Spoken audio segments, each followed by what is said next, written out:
in the other day and asked me, how do I become a real estate agent? And I told her, you have to take a course. You can take it online or take it in person, like over a weekend. And then you've got to pass a state test and a national test and do some fingerprinting. And then you can get licensed. They make it pretty easy to become licensed. As long as you're okay with passing some tests, it's not very hard. You could do it in a couple months, maybe a couple weeks if you like really hammer down and do it.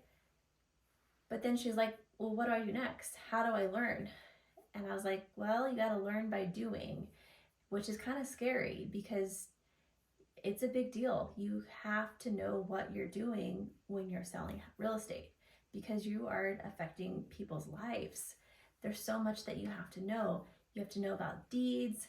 You have to know about taxes. You have to know about insurance, different home inspections. There's so much that goes into it. You have to know about floodplains. There's a lot of really random things that you have to know about in order to be successful.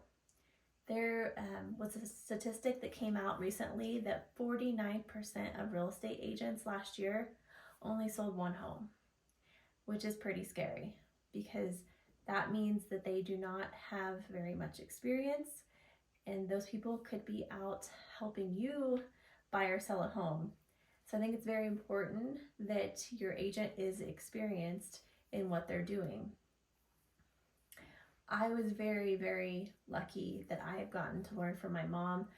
I think I spent close to 3 years just listening to her talk to buyers and sellers and following her around. I went to so many listing appointments and sat right next to her, and I didn't say a word. I just listened.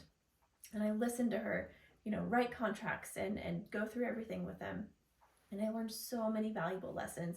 And I think that's how we've been able to have so much success is the two of us, we team up together and we're able to talk everything through, the two of us, and bounce ideas off of each other.